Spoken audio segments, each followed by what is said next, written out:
make note of it. If anyone wishes to stand for the pledge, Tim Wiles, do you mind leading us in the Pledge of Allegiance?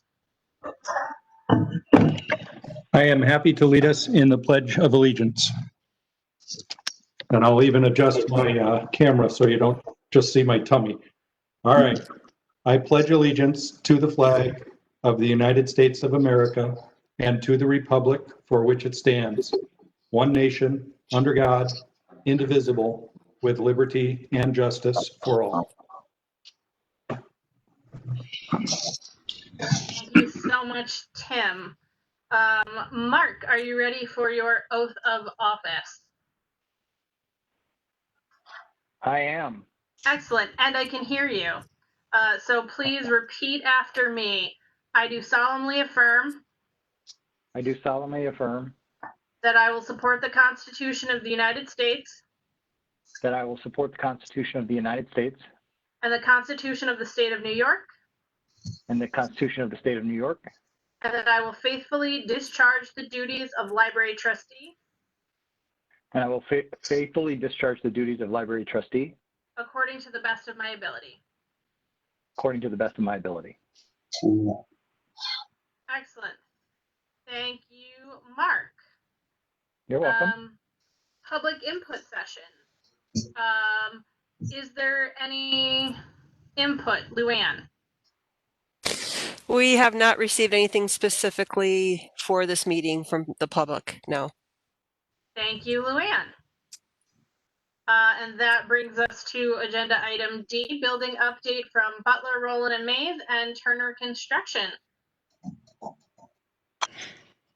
Hi, folks.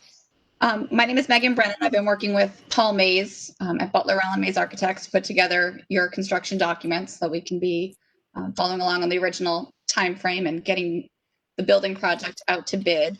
I think, as you're aware, we've been working on the addition and renovation project, and we've incorporated the phase 1 project that we had submitted separately, which we received that DLT grant for last summer, the restroom renovation, exterior building envelope improvements, and the makeup air unit replacements.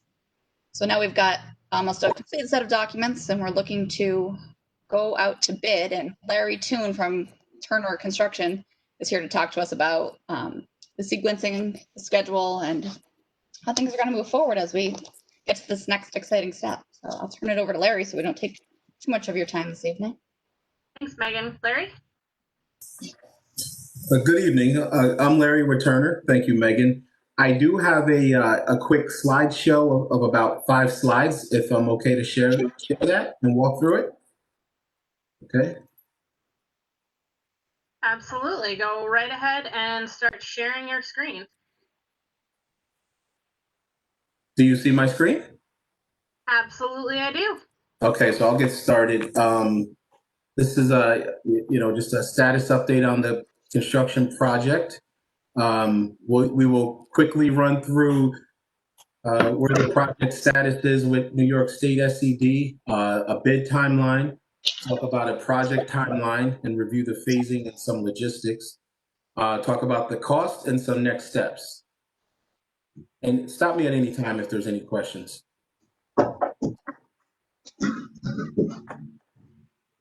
So currently the documents, my understanding, Megan, were approved by SCD last Friday, August 14th. Correct. Okay, we are working with Butler, Rowland Mays to get the project out to bid in late August. Anticipate a bid opening in September, and we would be looking to come back to you and award contracts in late September.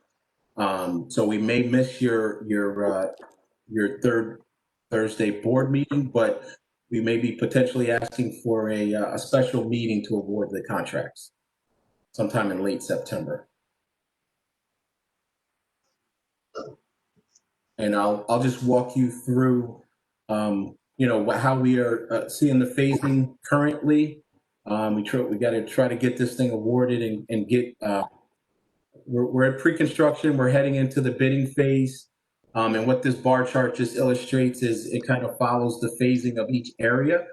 So the plan would be, and I'll start down here in this blue area, some site prep to get us prepared to start working on the excavation and foundations for the addition.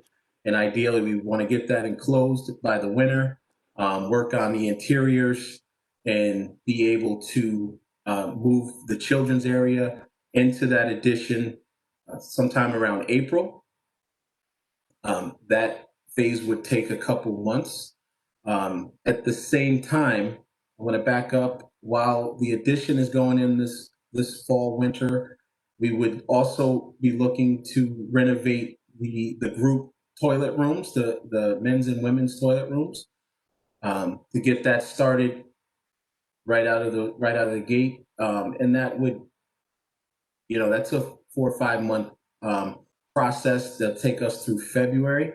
So with the addition started and the bathroom simultaneously going on, we would look to, again, get the interiors of the addition complete, move to the children's area, and we kind of work our way clockwise around the building as we complete an area to get you moved over. We continue to move on to the next area. And as just work our way around the building. I don't know if you want me to go into specifics. I'm just giving you a high level overview. At each transition, we would,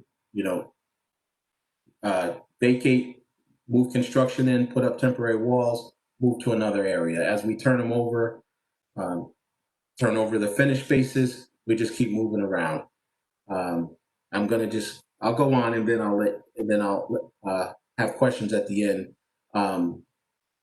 At the same time, there is fire sprinkler work throughout the building. So even though we are not working in a particular phase, we may look to want to remove the ceilings and temporary support lights and devices so that sprinkler work can progress to get over to sprinkle the addition by the time we're looking to turn that over for occupancy.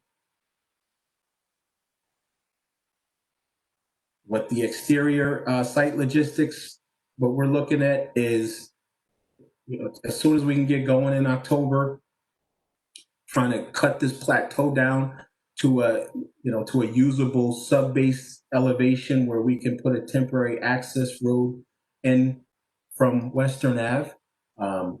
We understand there's a sidewalk project going on here that we would be coordinating with. The plan would be to also take about a third of the existing lot for parking while this staging contractor laydown area is being established. We have to cut in a path here to get back to do this addition, excavate foundation, clear trees, clearing, grubbing, excavate, but we want to move kind of quickly and get these foundations in and try to get this building and close the addition so that the spring we can work through the winter with some finished work. So there's an overview of the phasing, the exterior site logistics. The project budget at referendum is just over $9,055,000. Our current estimate is trending just a little bit over that at 9.1 million, 9.134, which leaves us over about $79,000. There are some potential alternates that I don't believe were part of the pre-ref plan.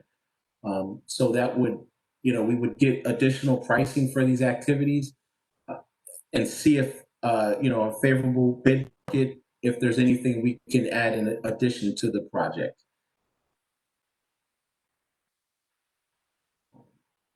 So, and I'll just run through this and we'll jump into questions. So again, SED approval was achieved.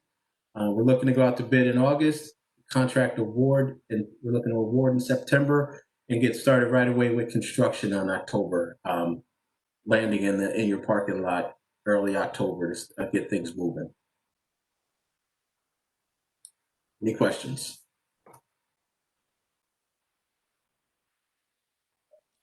I do have a question, just coming in as fairly new.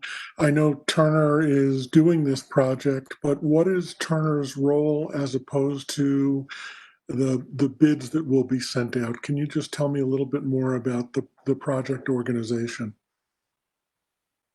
So the library has hired Butler Rowland Mays as the architect. Turner has been hired as the construction manager. So we will help Butler Rowland Mays in coordinating the scopes and coordinating the bid process, and then managing and overseeing the project schedule and budget. Bidding out, we're looking at bidding to, I think, 5 primes, a GC prime, mechanical, electrical, plumbing, and a sprinkler. So we would bid those 5 packages, have a bid opening, come to you after bid day with the recommendation on the lowest qualified bidders, and then we would manage that process as a CM agent, as your agent protecting your interests. Thank you. Yes.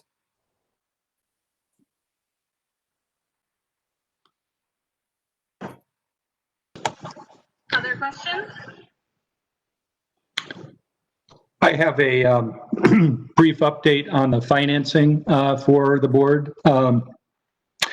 I've been in touch with Neil Sanders at the district, and Neil is ready to begin the process of obtaining the financing. He is awaiting 2 cash flow documents. One is being prepared, I believe, by Turner in consultation with the library and Butler, Rowland, and Mays, and should be done soon. And the other is the library's up-to-date cash flow projection. He asked for those today. I don't anticipate any problems getting those to Neil quickly, and I don't anticipate at this point any problems getting the financing underway. Thanks, Tim. Can anybody hear me? We can, Barbara, go ahead. Oh, good. I just have a quick question. In light of some of the trends in society, you mentioned men's bathrooms and women's bathrooms. Are we going to have any unisex bathrooms in the plan? I can take that, Megan, if you'd like. We're having one bathroom essentially in between the current men's public and current women's public. Excuse me, I have a phone ringing here. So that'll be a family, gender neutral, single party restroom, one group or family or person in there at a time. And then there are 4 more in the new public spaces that are similar. There can be used by either males, females, or others, and are 2 in the youth area and 2 sort of behind the reference desks and right near where the librarians have their office. Thank you. Mm-hmm.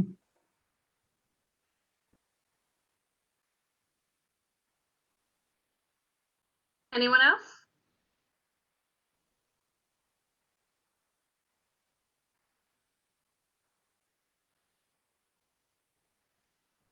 All right, thank you so much, Larry. No problem. And thank you, Megan, for the update as well. Is there anything else from your end? Technically, in our contract with you folks, we had said that each of these milestones, we would come back to you for approval to move forward to the next step. So we have completed the bid documents at this point and we're ready to go out to bid, but we just need the board's authorization to go out to bid.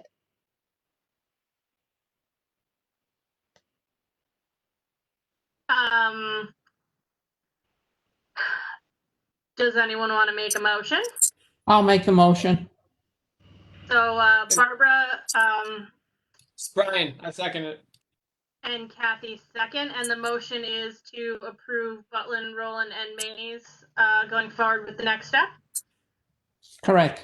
I have a To question. go to bid, right? To go to bid? I have a question. It's Yes. Martel. Has anyone seen the bid documents on the board? We can provide a PDF set that you folks can take a look at. Great. Okay, thank you. Certainly. Excellent question. So there's a motion on the floor by Barbara, second by Brian. All in favor? Aye. Aye. I saw Barbara, Marcia, Brian, Richard, Peter, myself. Okay. Mark, And Mark, great. So that motion passes. All right, so you have been given board approval to go to bid. Great, thank you. Thank you. Moving on, treasurer's report for July 2020. Tony, you're up. hang on just a sec if I could, Kate. Sure. I just want to say that, it's been great working so far with Butler, Rowland and Mays and Turner. And one of our next steps is to have a session where we brief the staff on the status of the project. So we're looking for the right day and time to do that. Thanks, Tim. Okay, now really, if there's nothing else, on to Tony. Good evening, everybody. Can everyone hear me? We can hear you. For the treasurer's report, I just wanted to say that I typically take the same approach every month in that I compare the current month's financial statements to prior months and also look at the interplay between the two statements, the financials of the balance sheet and the income statement. So for example, if there's a net loss or a net gain on the income statement, making sure that that flows correctly to the balance sheet in the equity section. So look at all the documents in total. With that being said, to start with the income statement, there was a net loss for the month, and it looks like that amount was properly reflected on the balance sheet by showing the net cash being decreased. It was used to pay down the operating expenses. You'll also notice on the balance sheet that there were changes to the CDs and the money markets. During the month, 3 CDs did mature. And those amounts, the balances of those funds were transferred into the money market accounts. And you'll also notice a large increase in interest income, and that was due to the CDs maturing during the month. So that connection was properly reported. The other item I want to talk about is the fixed assets on the balance sheet. It's the property and equipment. You will notice overall there's a net decrease from the prior month. That's due to the depreciation expense being increased during the month, but also some of the total assets in terms of the furniture, fixtures, and equipment did decrease. And that was the result of fully depreciated assets being removed from the depreciation schedules and tables. So that's properly accounted for in accordance with GAAP. And other than that, the connection between the check registers and the income statement balance sheet all seem to be in order and well balanced. It was kind of a quiet month, but that's sort of the overview of the statements. Does anyone have any questions, or Brian? I have a question. And not, this may not be your area, but I see on expenses, materials is way over budget, whereas just about everything else is under budget. But that seems to be really the driver of being over budget on expenses. And so what's the reasoning for our materials being so off? 1 second, getting there. I think the background behind that was that there was a delay in ordering materials for the past couple months, and then staff became available to order materials in bulk. And there was more cost incurred in this period of time than there had been in other periods. In other words, they were front loaded.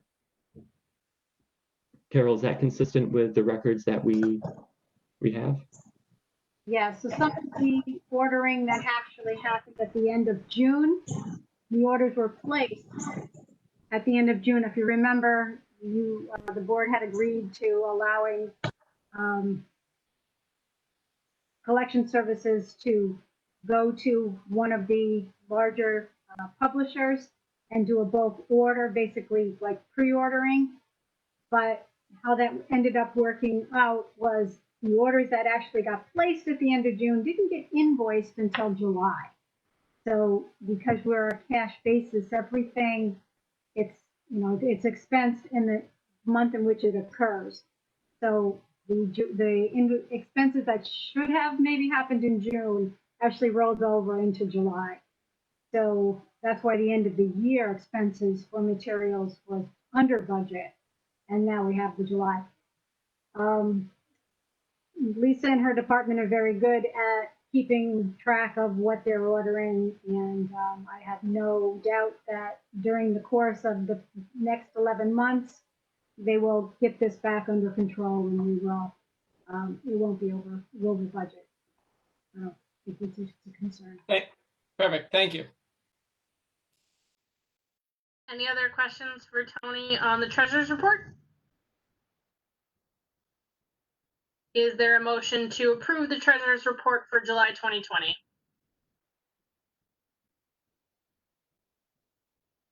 So moved. I'll second. Who made the motion? Sorry. Marshall Zraki. And then Peter was the second. Correct. All right, all in favor? Aye. Aye. Any opposed? Excellent, unanimous passing. So Tony, the check register for August 2020, if you would. Yep.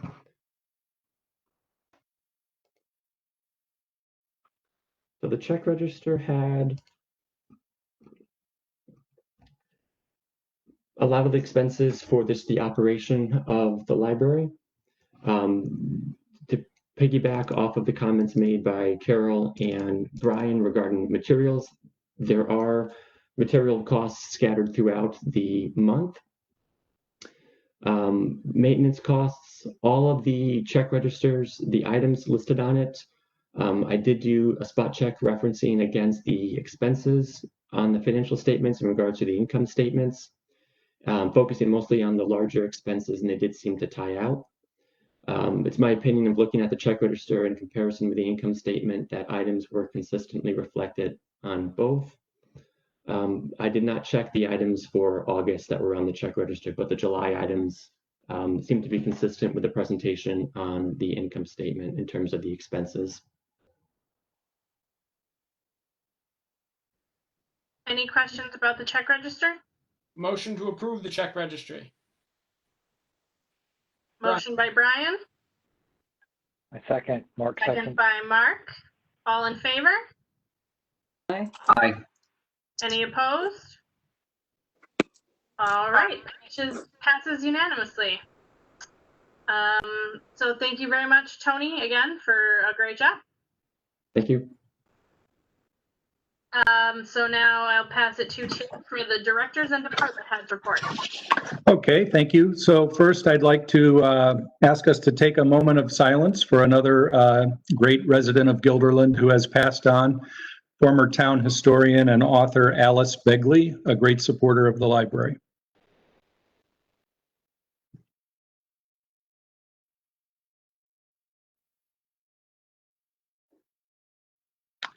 Thank you. As you know from being board members and reading the reports, curbside pickup is going great guns. It was introduced and refined quite a bit over the last month. It's going quite well. It is exhausting. I'm coming to the end of my 2 weeks in the building right now, and it's a universal theme among the staff. It's, you know, we're also working from home for a few hours a day, but the 5 hours in the building feels like about 8 to 10. And so I would like to, if you run into any of our staff, I'd like to suggest that you, you know, give them your support, because it's hard work, and we do keep making it up as we go along. It is, we are circulating a similar amount of material per day and per week and per month when we're open, and we're doing it in 1/3 of the hours and with about 1/4 of the staff that we normally would do it with, and that's why it's exhausting. Also we've, it's minor matter, but we've got a new arrangement in our staff parking lot with a company called Discover Books. So we have 3 book bins there, and people are able to donate their books that they don't want anymore, and then they're sold online to benefit the library. Programming in both adult and youth services is going very well. The online programs are well attended and well conceived. The social media engagement is very, very good. The Dial a Story program is popular and people are enjoying that. It's kind of pitched to people who might be burned out a little bit on the constant Zooming and video, so it's just auditory. Of course, we've been doing a lot of work on the building. One little note I saw on Sean's report was that 50 hotspots are circulating throughout the community. That's obviously a very, very popular program, and we wish we could circulate more of them, but they're so expensive. The only way we can get them affordably is to buy 10 a year through a program that's specifically designed to address the digital divide. So that's why we're at 50, hopefully at 60 next year. We could probably have 250 of them, but they would cost 5 times more if we bought them at the retail level. So we don't feel like we can do that. You may see, actually you didn't see it on Lou's report because it's probably really more of an August thing, but we've had 2 small failures in heat pumps in the last 2 or 3 weeks. One of them has been resolved and the other one we are awaiting a part. I've been doing a lot of work trying to study air purification technologies, and we've had a couple of vendors in to talk to us about them. We think we might have a direction that we might recommend going in fairly soon. It obviously ties into the renovation at this point as well. So whatever suggestion we make will be transferable if we had to install it before the new air handling units. But I have a feeling that we'll just be installing the new units if the bid process goes well, and looking to add probably an ionization system into those. I hope you all read the second paragraph of Phil Berardi's report on excess services, which talks about the number of people using the curbside and returning materials and the efficiency of the process. So I don't want to read it again, but if you missed it, please take a look at that. It's really good. And lastly, I'll just say it's an August and September matter, but our annual audit with Marvin and Company begins on Monday, August 31st, and will take 1 week. That's what it's planned to take. And then usually there's a little bit to be tied up at the end of that. So that is my report. Questions, of course. Thank you, Tim. Any questions? And for the record, that was 6 minutes. So those of you who like to chide me for the amount of time I speak, I got you this time. Barbara, go ahead.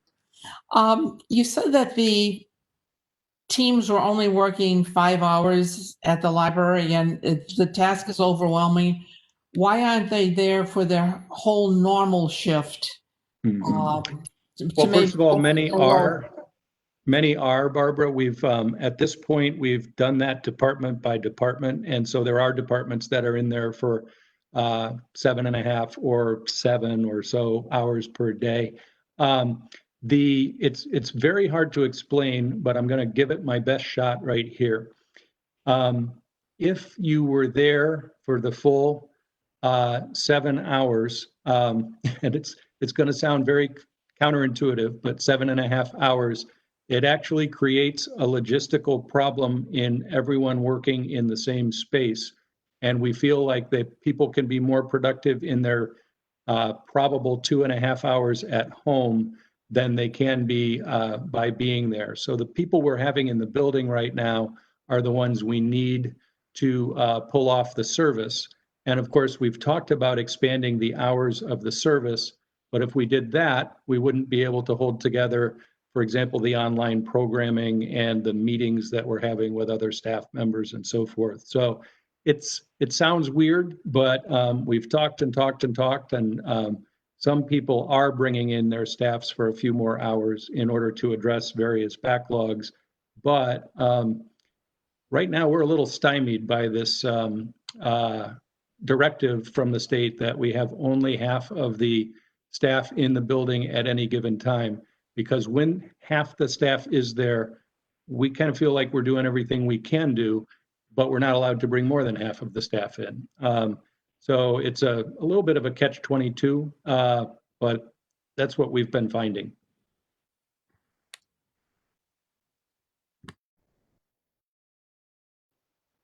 Thanks, Tim. Barbara, does that answer your questions?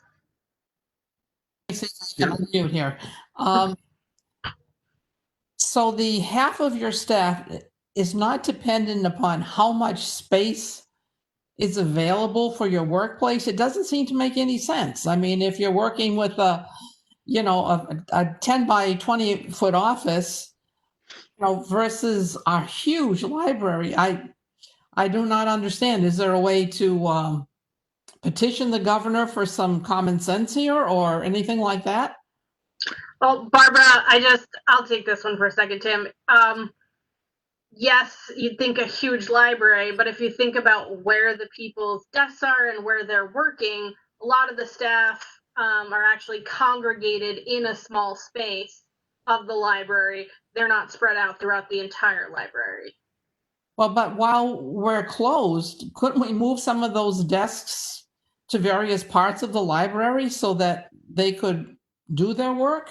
We've done that, but of course the work involves packaging the material and bringing it outside, and all that happens like right at the front circ counter. So we do have the staff distributed so that they're, actually much more than 6 feet apart when they're sitting at a desk, but mostly they're delivering this service and, sorting the incoming material and so forth. And all of that happens, in order for it to be efficient, it needs to be happening near the other people that are doing it. You don't want to unpack a bin of books over in the youth services department and then bring it back to the circ desk to get them checked in. It's all kind of got to take place in one central part of the library. So, but it's really, I can talk to the Upper Hudson system and see if there's a way to petition. I don't think there is. I think that libraries are pretty much still being ignored. We read these articles about gyms and movie theaters and so forth. And they must have apparently a more powerful lobby because we've still not been mentioned, and it's 5 months into this thing. So we don't even know what category of business we fall into according to the state of New York. So we've been acting like retail. So. But our association stirring the pot, talking to Pat Fahey and all these. I mean, she's been advocating for the movie theaters. Yeah. She's a very fan of libraries. There's got to be some, momentum here. I mean, as I said, it just doesn't make any sense at all that we're still totally closed on the interior, for our patrons with such a huge facility. Mm-hmm. Yep. Well, every library is closed. I mean, like if you look at Colony, they let people in. So I mean, libraries are a little bit inconsistent. It's not every library does the same thing. Mm-hmm. Yep. Kathy, can you fill that out for me a little bit more? Well, I mean, you might have seen the article in the paper, in the Times Union. You could probably get it in their archives that had, it mentioned different libraries and different things they were doing based upon their own situations. And I just recall that small numbers. So there's different things going on, but Gelderland has its situation and other libraries have their situation. So, it is what it is. I mean, it just, you have to go with what works for each library, it sounds like. We are circulating similar to us in square footage, I would guess, if my recollection is correct. In fact, we may be even a little bit larger than. Right. Barbara, they were a school district library and they're a town library, and their governance is slightly different than ours as well. So their staff, more than half of their staff was furloughed. So they have less than half of their staff in the building. they're just taking a different approach. They're letting people come in to get the material. We're actually circulating more material in 4 hours a day than they're circulating in 6 hours a day that they're open. And the general experience of the 5 or 6 libraries that are open, Colony and Troy are the 2 bigger ones that are open in some way. And then there's 4 smaller ones that are open. They're not seeing a lot of people in their libraries. So, you know, they're seeing 3 or 4 people an hour kind of thing. That's, you know, in my opinion, that's not preferable to the contactless way that we're doing things, because they're introducing, they can have up to 10 people in the library building at one time in Colony, according to their governance.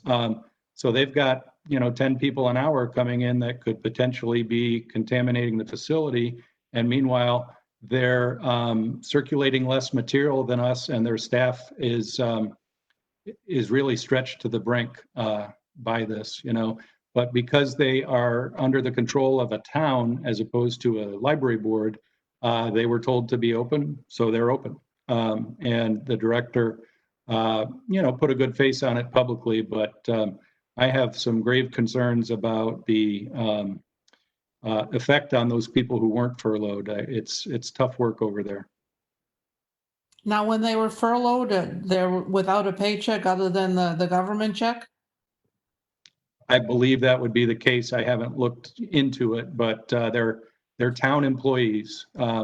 So, you know, if our library was a municipal library, our employees would be town employees, and then subject to whatever personnel policies the town has. So, and they probably furloughed people in other departments in Colony as well, you know, whether it's the roads department or the parks or whatever, so. Because our employees have been at full salary this entire time. That is correct, yep. And working quite hard, in my opinion, as well, you know.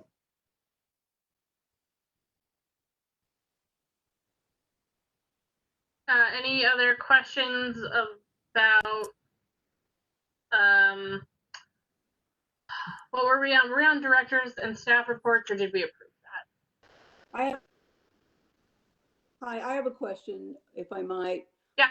Have we gotten any feedback from the public regarding their satisfaction or dissatisfaction with respect to the way the library is functioning now with deliveries outside the library? We have. So we've gotten 6 messages from the public through email where someone was questioning our approach or was unhappy with it. And I've been sharing my responses to those with Caitlin. And in general, once I communicate with them, they end up being relatively happy with the answer. We've also gotten, you know, I'd say a few dozen positives about the curbside pickup. I might, I don't know if I'm putting you on the spot, Luann, but most of the feedback for the curbside pickup is happening at the curbside pickup, you know, and it's verbal rather than written, you know, but people do seem to be enjoying it. And the ultimate feedback is that they're using the library that way. So it seems to be working. The critical 6 comments that I was talking about often ask questions like, you know, well, with schools or bowling alleys or stores being open, why aren't you? So then I explain that we're not yet considered an essential business in the state of New York, and that we're limited to half staff. And so that we're open, you know, same stuff I was just saying in response to Barbara's question. And they seem to understand that. They universally say, well, libraries are essential. And I say, I'm very gratified that you would say that. And I agree that they are. But the other area where they do complain a little bit is in our choice of hours to be open, because they, you know, sometimes there are people who feel that they can't make it there either between 11 and 3 days a week, or between 3 and 7 the other 2 days a week. And so for those people, I have offered to hand deliver or to make an appointment with them. And so far, no one has taken me up on it. But I'm sincere in that offer. I'd be happy to help anyone who can't meet our timing. One of those complaints had to do with the fact that when the person complained, we were only accepting returns during those same hours, those same 4-hour periods. So we had spaced our maintenance staff out so that they're there from about 8 in the morning to 8 at night. And we realized that without any hassle, we could open those return sheds all day long. So we're now doing that from 11 to 8. So we were able to say to that person, the next day we made a decision to expand the number of hours that we were taking returns. And, yeah, Tim, this is Margaret. Mhm. I just want to say that I have spent my time on Team Yellow during my last rotation volunteering for an hour of curbside on a daily basis. And the response from the patrons has been overwhelmingly positive and thankful. They're appreciative of being able to access the tax forms around the end of July when the deadline was coming. Youth Services puts out a make and take it craft in a small brown paper lunch bag for families to take. And if we run out, they wait in line to look for another replenishment of that craft. I mean, overwhelmingly, people just can't say enough about it. They appreciate the service so well and wish us well and hope we stay safe. During my other rotation, I got a phone call from a patron who just wanted to say that she applauded our approach of going slowly. She has a daughter who is a librarian out of state up in the, I think she said Maine. And she said they were opening with very little guidelines and they were very concerned not only about the staff and the patrons and the way they were going about it. So she endorses the thoughtful way that the board and Tim have approached this. Thank you, Margaret. Thank you. Very gratifying to hear that. I would like to just reiterate what Tim said also, that we really have only received maybe a handful of people questioning why we're not open. And then once it's addressed, then they are fine with it. And so it's been a handful maybe of people who have said things like that over social media, et cetera, emailing. And as Margaret said, definitely the response has been overwhelmingly positive to our approach.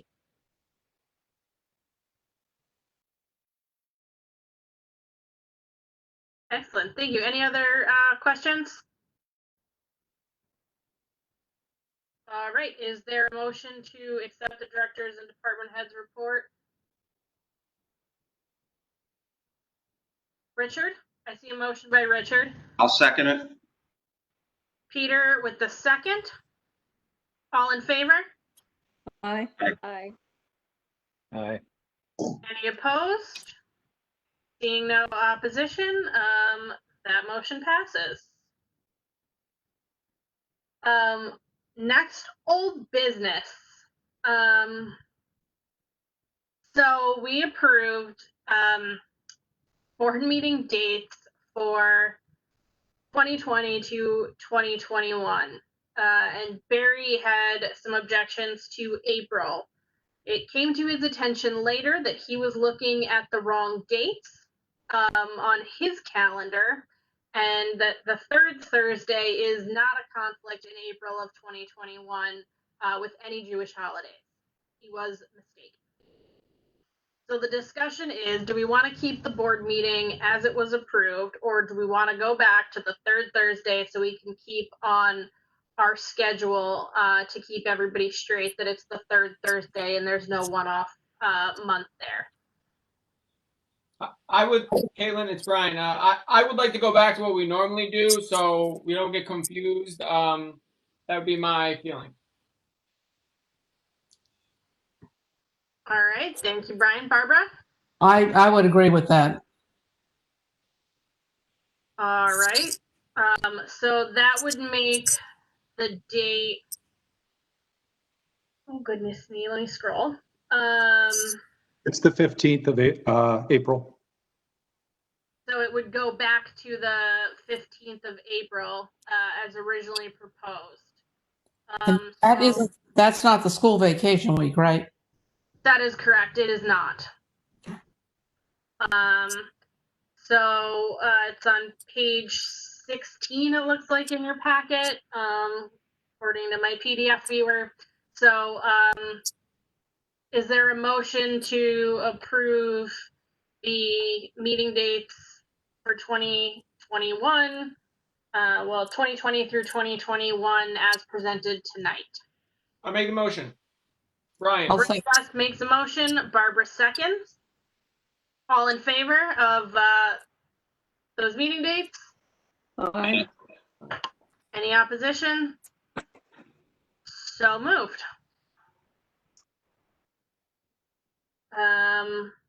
There are 2 annual reports that have been included in your packets. One is the foundation, one is the Upper Hudson. Mark, do you want to just quickly go over the points from your report?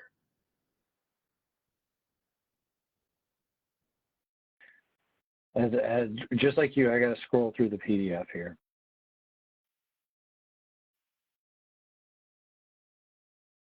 Sorry. I will say 2 monitors helps, but you still have to scroll. Yes, yes. Hang on.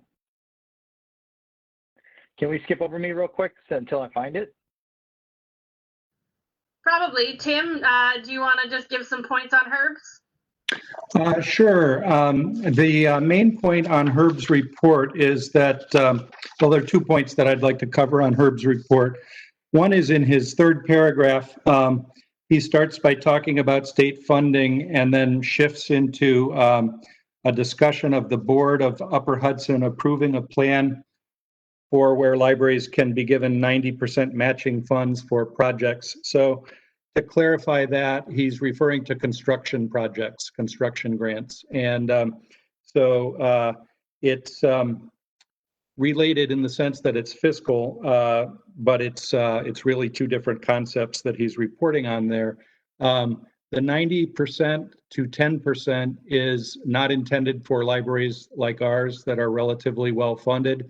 It's intended, for libraries that are extremely poorly funded. So if you think, for example, of a small town library that has to convert to be to put a ramp in that so that people who are mobility challenged can get into the library, and they need to spend $10,000 to do this. That decision by the Upper Hudson Board was made to help projects like that go along. Our construction grant eligibility remains at 50%.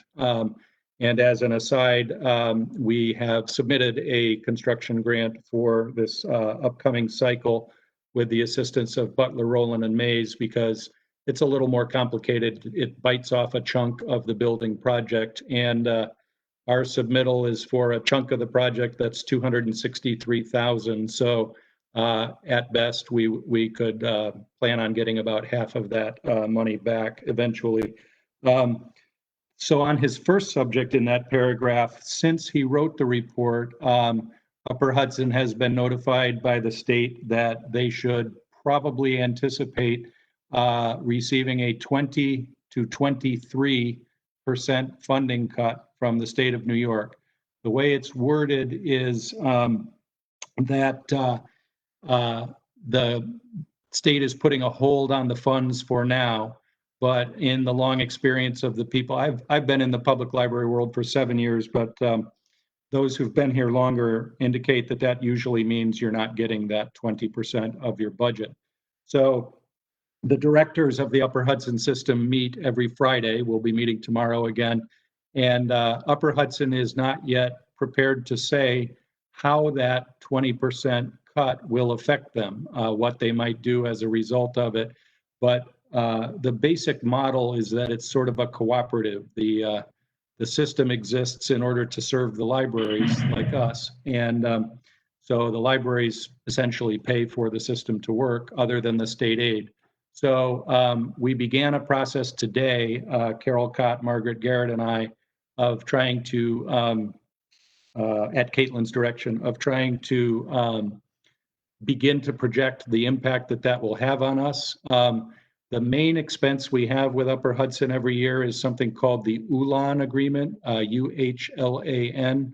And this is what we pay them every year in order to have a cooperative library catalog and have it maintained. And we pay about $45,000 or $46,000 a year for that. So just on a today back of the envelope basis, we're guessing that if our cost for that increases 20%, that it might be about $10,000 impact on us. We will work to get more information from Upper Hudson on what they plan to do should those funds not materialize. The other area where we need to begin thinking about this is that a big part of what they administer is called the Central Library Fund. So, brief history lesson, every library system has a central library. In our system, it's the Albany Library. And about 100 years ago, there was a system where those big central libraries were given extra money by the state in order to give books, circulate collections of books to the smaller libraries in the area. And now it mainly focuses on ebooks these days. And so the ebooks we're going to have fewer ebooks available to our patrons if this 20% of the money is held back. And so if that happens, then we will talk in our collections group within the library about ways to potentially address that. It's a complicated subject, but in my personal opinion, where I would go into that without taking the whole meeting over to talk about this, right now we're seeing record usage of electronic books, and we're not really able to efficiently buy the same amount of stuff that we buy that's physical and to get it out the front door. We're buying a little less physical material. So we will talk with the 6 or 7 librarians that do that sort of thing and keep you posted. But I think a 1-year shift of more money into electronic material would probably be warranted. The problem with it is that it deepens the so-called digital divide. So people who choose to adopt advanced technology benefit from that. People who can't afford to or choose not to do not benefit from spending on electronic material, whereas every person is theoretically available, has the same amount of access to the print material. So we've got some work to do. We'll be back to you in September if we hopefully have more information from Upper Hudson about how this cut will impact them.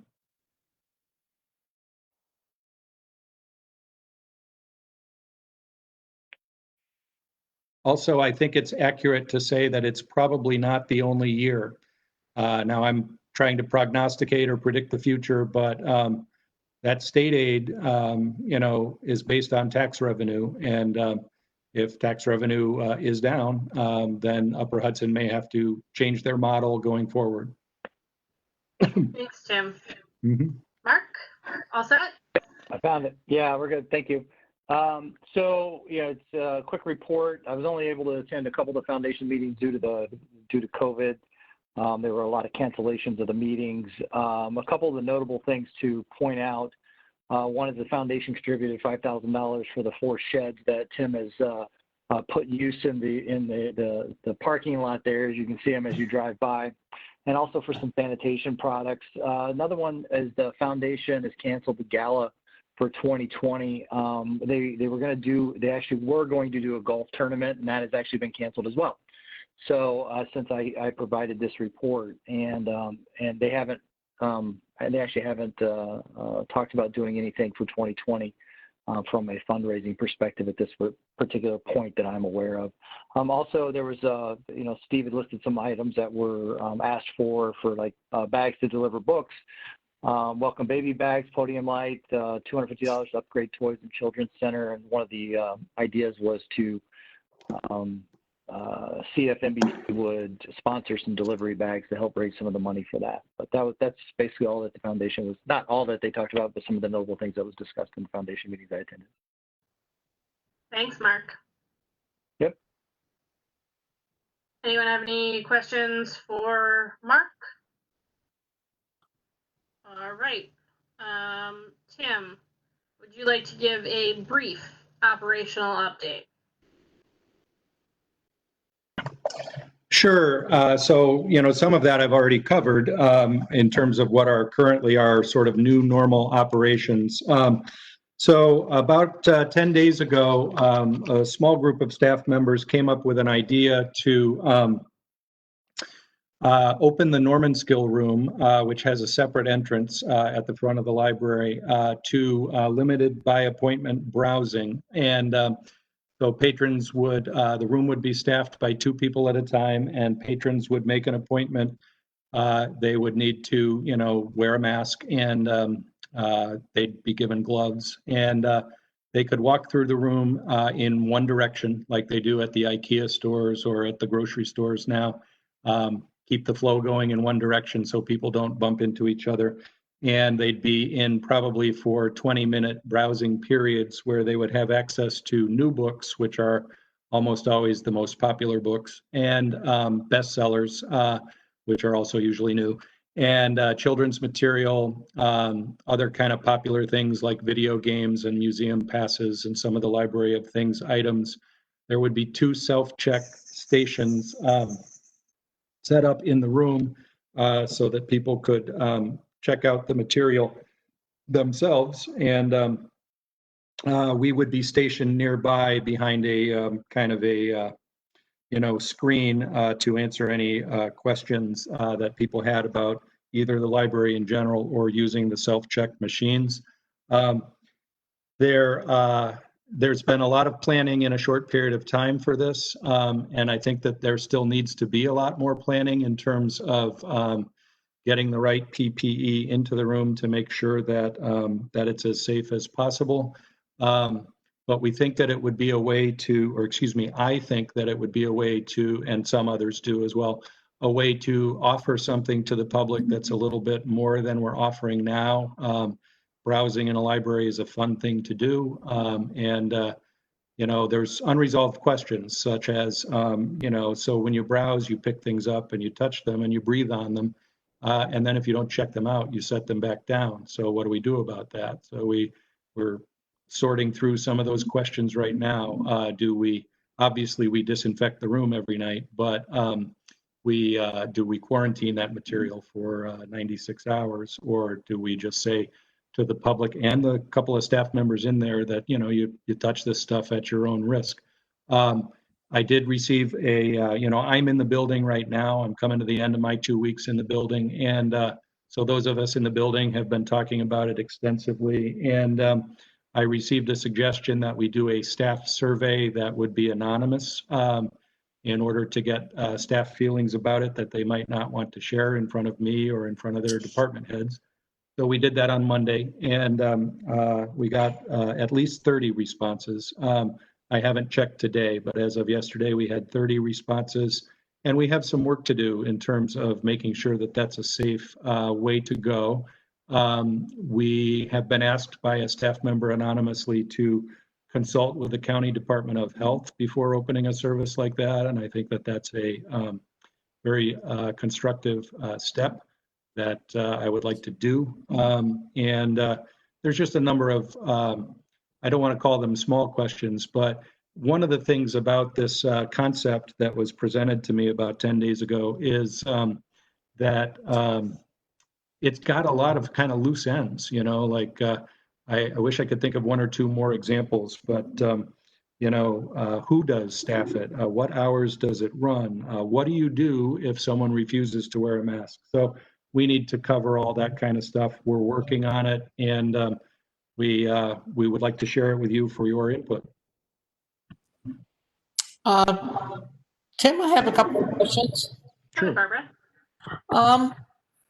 You're concerned about people touching things. People go to Home Depot, Lowe's, the grocery stores, they touch cans, they touch vegetables, and there doesn't seem to be any great concern about that. And this has been going on since March. Mm-hmm. And, there's nothing wrong with being cautious, but sort of going over the top sort of puzzles me again, because we have this space, we have the experience of all these other stores. You go to a Marshall's, you try on things, you touch this, you touch that. They don't go around, spraying every dress, every bottle of perfume or shampoo that is in the thing. Who's giving us these extreme guidelines of 96 hours of quarantine? I just haven't seen it anywhere except in a library setting. Sure. Well, there's a lot I can say in response to that. One is that, according to my reading, the chance of catching the virus from touching something is much lower than the chance of catching the virus from air, from breathing. So in that respect, we do have a lot of emphasis on physical material right now. Where are those guidelines coming from? They're coming from basically two places, the federal and the state government in conjunction with the library industry and the medical industry. And my understanding is that Marshall's is spraying the store every night. They're not, I don't think, quarantining the individual bottles of shampoo and perfume, Right. but they're they have signed agreements with the state in order to be allowed to open that indicate that they will disinfect and sanitize after every business day. So we're doing what we've been told to do. I guess if I had to pick right now, at this very moment, I would say that what I personally would be comfortable with is that we simply, let the patron use this material at their own risk. And when the service closes for the evening, we send our custodians in there to clean and disinfect. And the next day, those items are still there. And whatever members of the public come in, can check them out if they wish. The other thing I'll say about that, though, is that it does theoretically expose, we're thinking of staffing this room with 2 staff members at once. And there is a concern on the staff that being in that room is not as healthy as not being in that room. I feel like I have to take that concern seriously and figure out the safest way to do this. But I do think that you might be right, that the real emphasis needs to be on the air and the masks and the sanitizer rather than on touching the items. I've used that same grocery store example in some of my talks with staff and said, if you're going there, then you should be able to go to the Normanskill room. Tim, when I first heard this idea, I thought about it in a couple of different ways. And I want to juxtapose this idea, this proposal, against the fact that we've had an overwhelmingly positive response to the service that we're providing to the community at this point.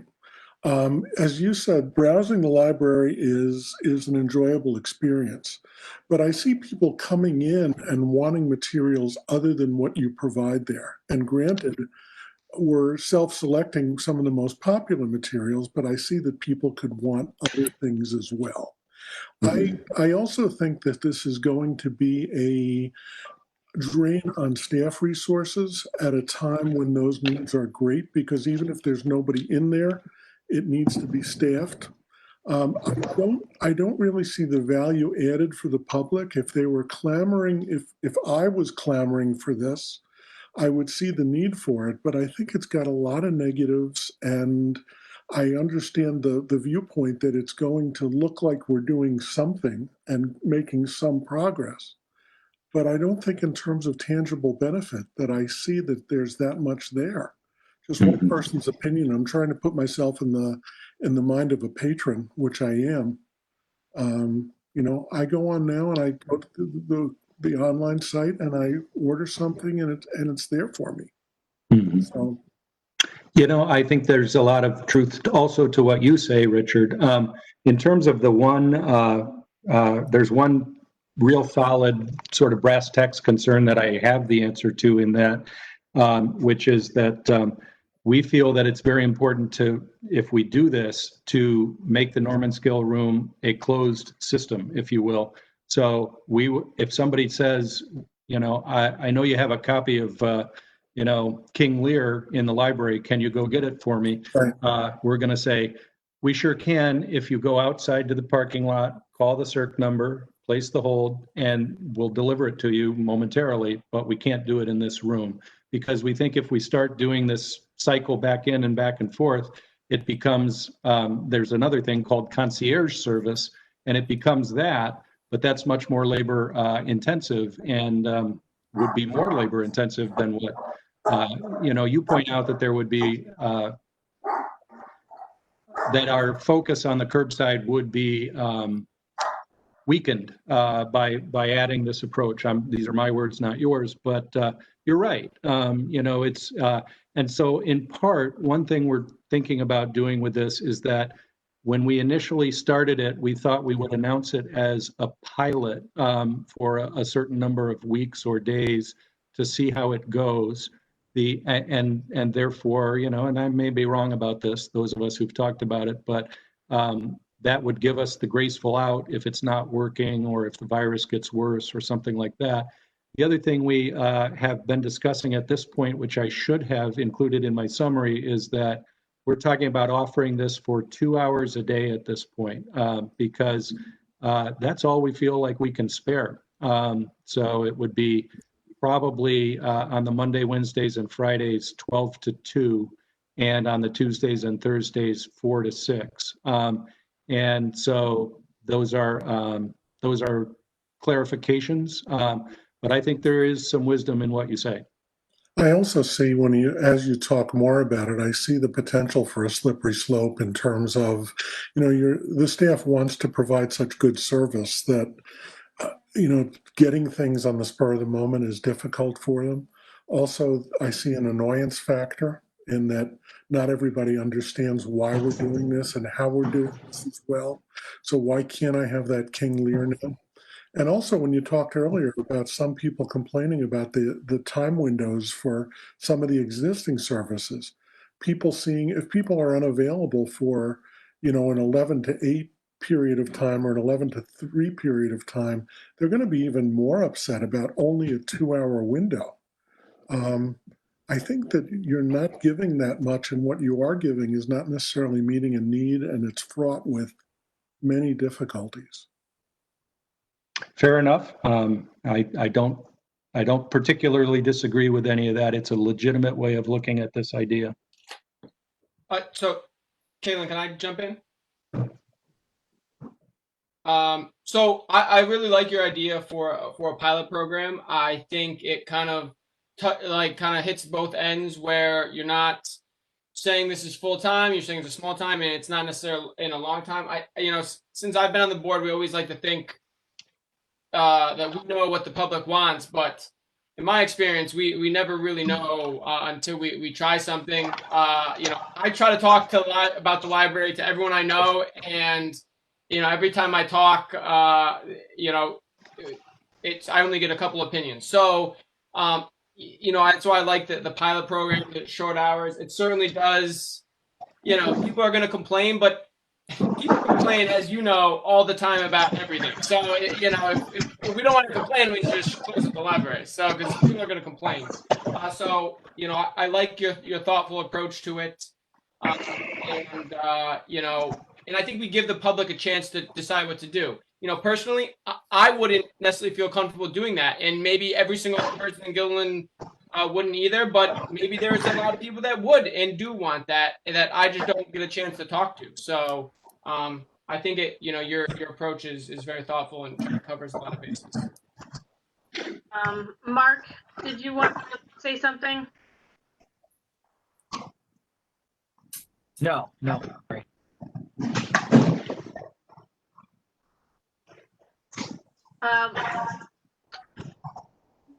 There we go. Yeah, sorry about that. It's okay. Yeah, is there a way that we can just expand for now? Well, we can try, but that goes back to earlier tonight. I was asked, or I volunteered some information about that. It's pretty difficult to do with the existing level of staff that we're allowed to have, but we can make that the focus of our next planning session and try to get that time extended a little bit. Yeah, the curbside, yeah. If there's a strain now, how are we gonna deal with opening up the Norman Skill Room and not take away from the curbside? Yep, it comes at what accountants call an opportunity cost. There'll be two Right. fewer people to staff the curbside. That's for sure. Yeah, the other concern I have, I mean, I think it's great to try to, incrementally get the library up and running as to where it should be. But, I kind of agree with Richard that it may be too little. And if we have staff constraints and strain on the staff, enlarging the curbside service may be the answer right now. So that some of the things you were planning to offer at the Norman School Room can be made available at curbside. People know what's in the library, they know what they can take out. And if we can expand that and notify people through newsletter that the services are being expanded, that might be the way to go. It might, I don't know. My gut reaction is it might be a little too early for this kind of pilot program, because if it fails, we're really gonna be a lot of steps backward. Sure. Tim, let me just jump in too and make it clear, because I don't think you've mentioned, it's come up a lot in our discussions, that these are really preliminary exploratory ideas. We are nowhere near ready to implement this. Ordering the PPE and building materials that it would take to get the Norman Skill Room ready could take weeks to months. But we do want to start thinking about what the next step toward opening is going to be. If it's in weeks, 2 months, 6 months, next summer, no one really knows. But we're brainstorming. So Peter, did you want to chime in? Hey Tim, can you, It's really kind of loud. I think it's someone's making a ton of noise. I can barely hear. A couple of things I wanted to say was, we mentioned that we would possibly lose some staff if we ran the Norman Skill Room. Do we currently have anybody in that room? Because if we don't currently have anybody in the room, we could probably just bring 2 staff back and have them cover that spot, so there wouldn't be really a loss. And the other thing is too, is as schools are going to be getting ready to start here, I think it would be good if we start looking at, I hope it doesn't take weeks or months before we get open here. There's a lot of students who utilize the library. And I would also be interested to see the survey that you mentioned that you took with the staff. I could guess where I could guess where I think it probably went, but I would definitely like to see what that survey was before I make any comment on that. But hopefully we open some stuff sooner than later. That's just what I want to say. Yeah, I think Peter, we're all hoping that things are open sooner rather than later. It is a tough time. We've heard it a million times in every commercial that's trying to sell you their product lately. But yeah, I mean, what we hope and what we want is that we all come out of this. And the reality is we're living in a country where over 170,000 people have died from this. And that, is something we can't ignore either.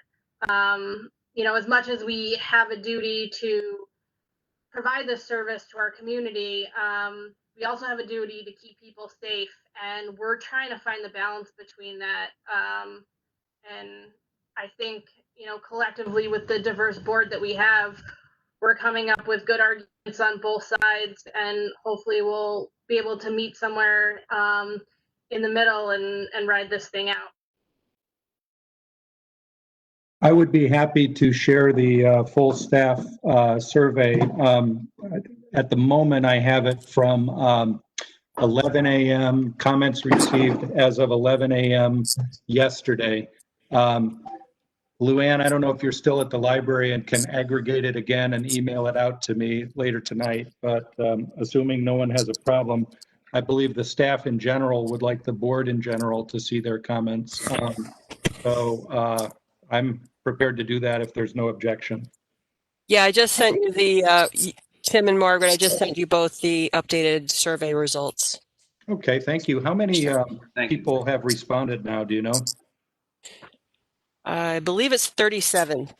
Okay, so, okay, I will send that out to the board members and to the staff.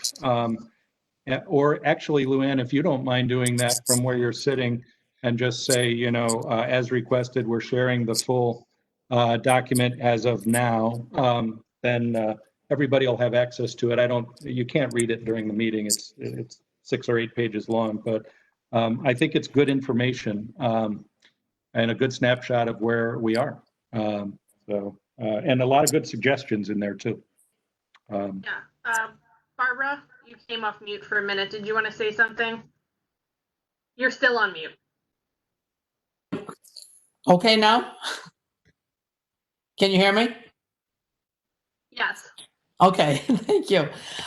You mentioned that we have to get PPE equipment for potentially opening up that Norman skill room. What are you referring to? Just the masks? The spray equipment, which we already have? What is the big bottleneck about PPE? We're not going to have them in gowns or anything, right? No, I don't believe so. But that's something, you know, as we look at staff feedback and other things that we have to take into account, whether they'll be, plastic dividers. That's it. Plastic dividers. Yeah. And, they can be harder to get than you might think. It's a little bit like the sheds. You order them and sometimes you get lucky and other times you're waiting 3 weeks. So I don't, not to nitpick, but I don't think it'll take months, but it may take a couple weeks to get the room ready.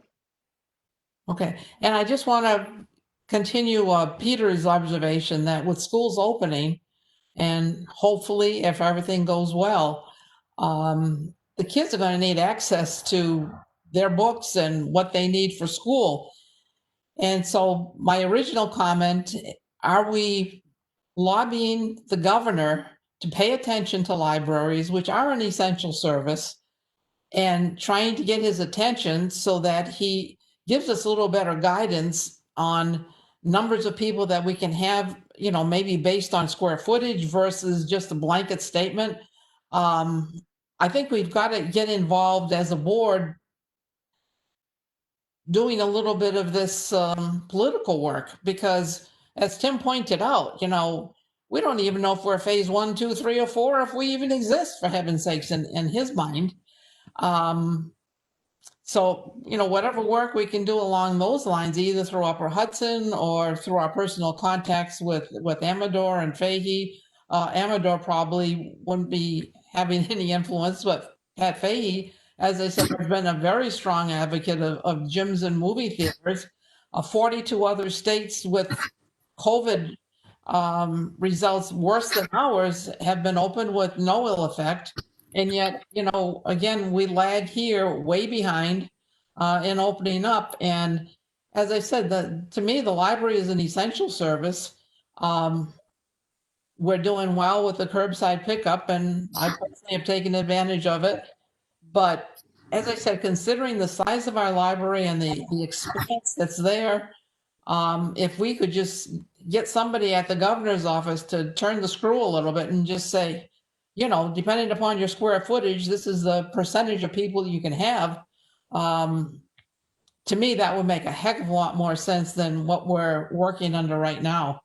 And I think our goal has got to be to open up and, have this great facility that we have, available, taking all the precautions that, all the other businesses and workplaces have done, but, to get us moving again.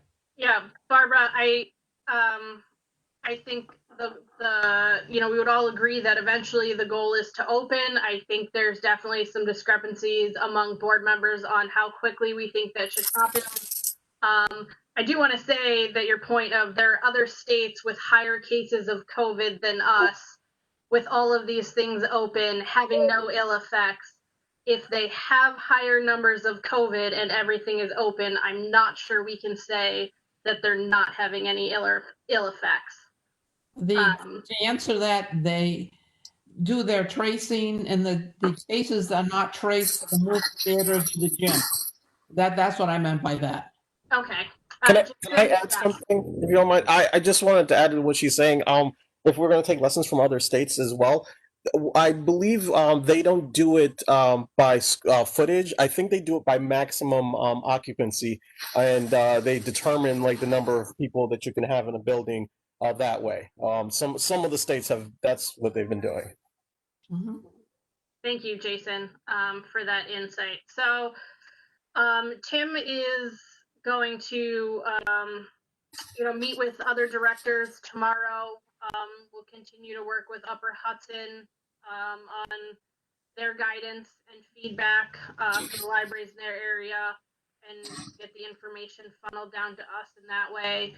Tim will be sharing the staff surveys, and so and go over some of that at the next meeting. But we are proceeding with some sort of opening plan cautiously at this point, but there's certainly nothing that's ready, unfortunately, to implement right now. So thank you, Tim, for your operational update. Hopefully, Caitlin, I have one more question. Sure. On the borrowing, we don't have any of our, what would you call it, our items that people borrow. Yeah, the non-book items, the library of things. Library of things, right. The things such as cooking things that are easily cleansed, could we not, if somebody requested that, begin adding little things like that? Fishing poles perhaps that could easily be, wiped down when they're returned. Or is it Well, number one item, tables. The tables, right? Things such as that. Could we expand at least that way? We'll try. Right now, what is making us fast is that we're only delivering a couple kinds of things, books and movies and such. But I will convene that discussion with the department heads, and we'll see what we can. That was one thing that is behind this Norman Skill proposal, is that we intended to have some of that in there. But if we decide not to do that Norman Skill browsing proposal, then maybe a good way to move forward is to provide access to those kinds of things. They are definitely use at your own risk, because, and I'm, again, not trying to quibble with anyone's words, but we are in no position to hose down any fishing pole, that's a labor intensive kind of thing to do. So, and then Barbara, how do you return it? You're supposed to quarantine it according to the recommendations for 96 hours. And it's not going to fit in the little slot of the shed, So, but some of that stuff we can get around that concern. So, I would really like to see where that 96 hours came from originally, and on what scientific basis they based it. I can certainly forward you emails from. There's a project called the REALM study, REALM, that's done by OCLC, which is a giant library company that sells data, and the Federal Institute for Museum and Library Services, no pun intended, because I almost said surfaces. They actually updated the guidance 2 days ago and found that the virus lives more than 96 hours on plastic DVD cases and a couple other kinds of things. So, it seems to me we all don't know what is the best solution.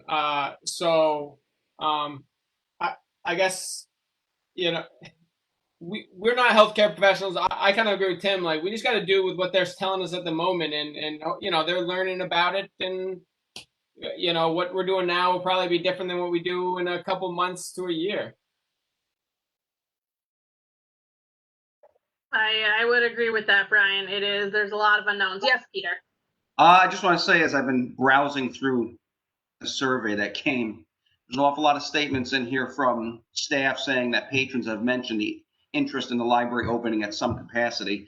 I'll have to read it in more detail. One of the best ones I thought was in here was where they mentioned that in Albany County, 131 people have died from this. Now, obviously, it's important that we make sure everybody's safe, staff, patrons, anybody who's coming into the facility. But I was pretty sure that patrons definitely want the library open, and also that some of the staff are definitely interested in staying closed. I would like my work to be closed too, but I have to go in every single day. So hopefully we can do this sooner than later. Thanks.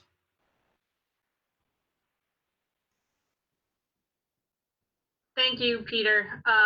Yep, so those are in your inboxes.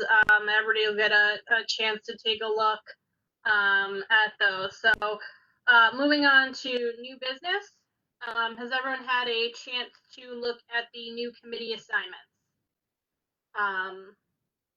I just wanted to point out that it looks a little different than we're used to. Previously, it was long-range planning / buildings and grounds. Those committees were joined at some point because it made sense. Officially in our bylaws, we have standing committees that are separate. So the first thing that I wanted to do was put the committees separately on there, and that way they do consist of exactly the same members. So officially they can meet at the same time and have a joint meeting between those two committees.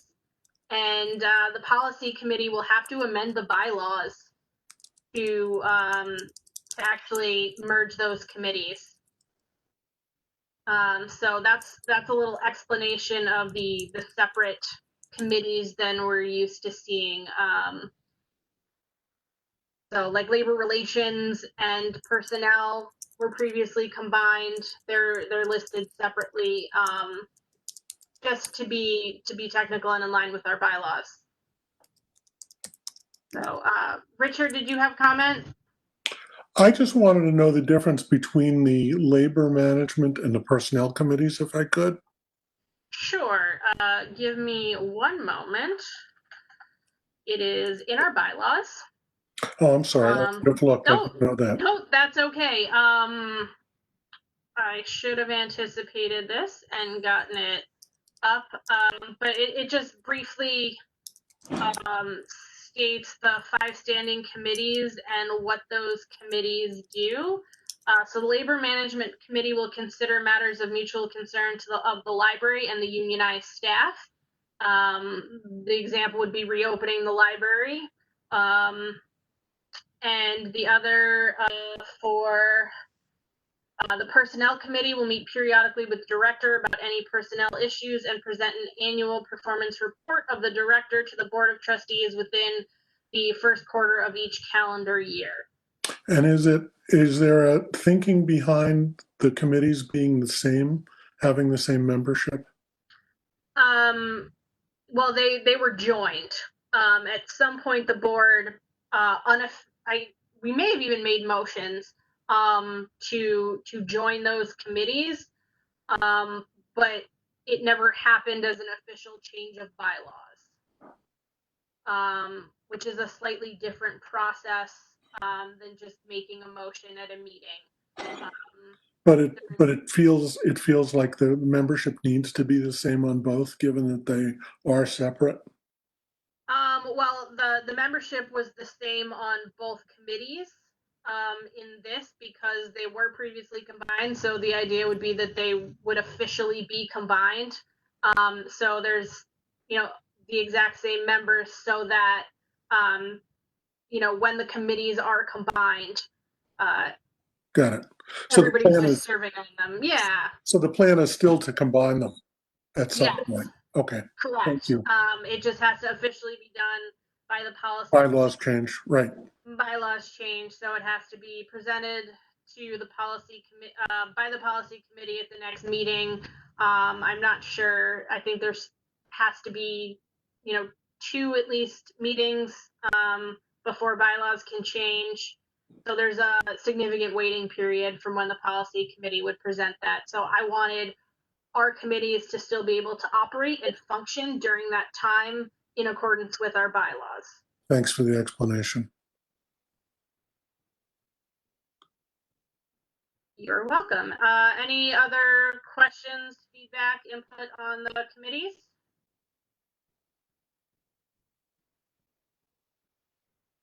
Awesome. Thank you all. I hope to get you all in the things you asked for.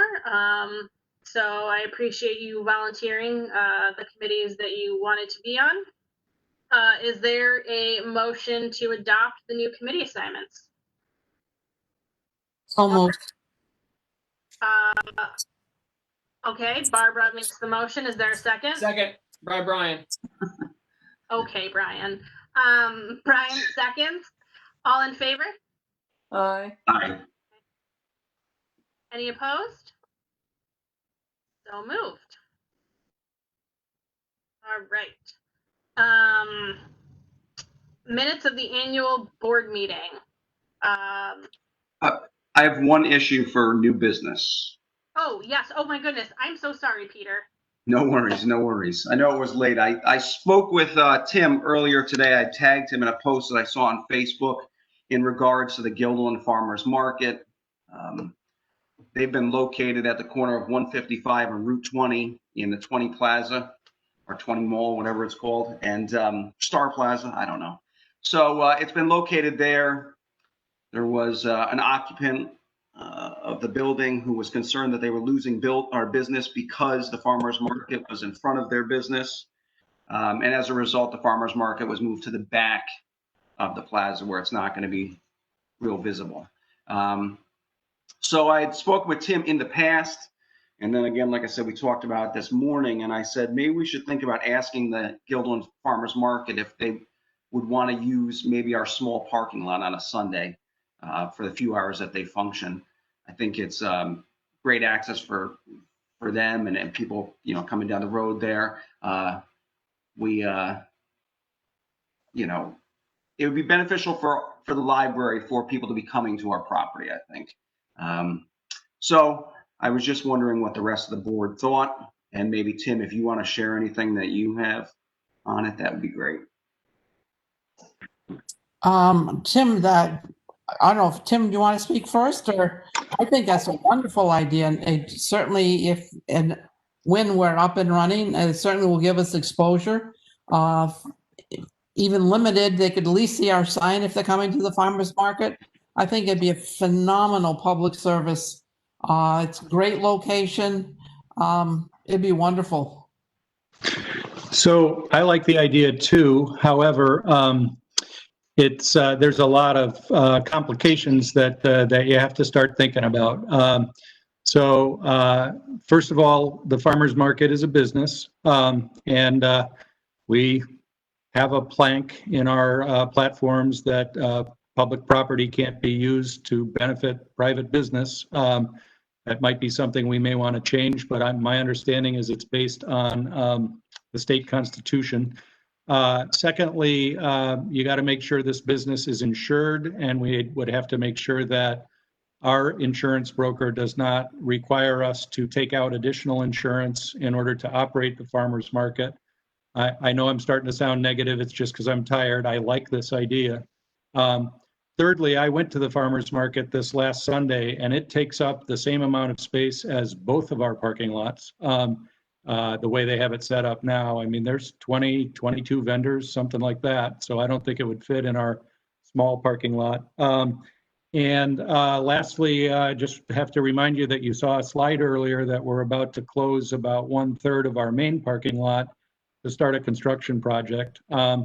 So that's a potential issue. And then related to all that, I know it's ironic and funny to say this because I'm arguing to keep the library closed, but the library is supposed to be open for some of those hours on Sunday that the farmers market is held. I believe it's held 10 to 2, and we open at 1. So we need a place to park staff, and we need a place to park patrons if we're going to be open. So as creative and as wonderful as it is, I will pursue it if you ask me to.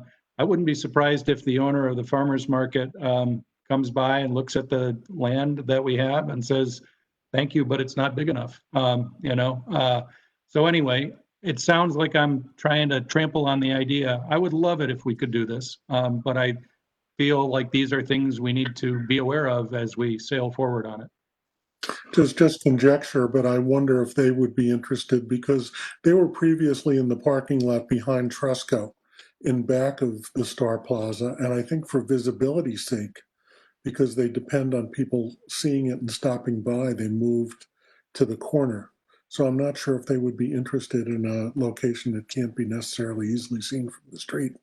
Yeah, they did. They did. The only thing I would say is that with the sign that we have, with being able to put it up on the sign that it's coming every single week, Sure. would be very helpful to them. And I think, Tim, also, I'm forgetting the name of the park over in Colony near the library that has a farmer's market, and their lot that they have where they do the farmer's market over there is comparable to what we have. They might have to make adjustments to how everything is put in there. With the size of the parking lot at the plaza right now, it's so large that they can spread out like that. But I think if we confine them to a certain area, I think they'd be all right. But it would be something to look into. Tim, it's Brian. I just want to ask about the governing structure of so it's like an owner, like someone actually owns it. It's not like some kind of not-for-profit. It's like it's a for-profit business that owns this farmer's market. That's what I was told today, but it was just a coworker's opinion, so I need to check on that. To me, we've always been very adamant about not letting businesses, operate in the library. I just don't see a way around that if it's a for-profit business. Like that's kind of always been, I think we have a strict policy on it. So I don't see a way around that. But I don't believe it's a for-profit. I would have to check and see. Yeah. There is a guy who runs it, but I don't think he's doing it to make the money. I think he's just doing it for the good of the people. With regards to the crossings in Colony that used to have the farmers market, that's a municipal situation. It was moved from the crossings by the town. It's now at the library parking lot. Again, another town entity. So it's a different setup than what we have in Guilderland. And then I'd love, Peter, I'd love to see it too, but, kind of go back to what Tim was saying and Brian, is that each individual stand is a for-profit business as well. So I think we would, if we did do it, we would need to charge them because whether, or we would need to consider charging them because I'm sure they're paying something for their space now. And whether it's for profit or not for profit at the organizational level, Mark is right that the individual merchants are merchants. Now we do something like that once or twice a year. We do like a Mother's Day marketplace and a fall marketplace. Carol Cott, who's probably still on the meeting, has coordinated those for the last couple of years, and I'm grateful for that. So we do have, like in that case, we call it a library program. So I suppose we could get creative and call on every Sunday farmers market a library program and perhaps get away with it. But I'm just trying to think creatively. I would like to see us explore it, especially with the cafe that we're going to have coming in. Just having more people on the property, I think, is a good thing. So. I agree, and it's a perfect use of the property while we're shut down too, whether that's another couple of weeks or longer. And the farmers market, I think, stops at some point in late October or something like that. So it might work out timing wise. I'm happy to explore. And Peter, if you're so motivated and figure out who the guy is and stuff, and shoot me a text or an email, I can make a call, or you can. It's fine with me. I'll work on it tomorrow morning. Okay. Thank you. Yeah.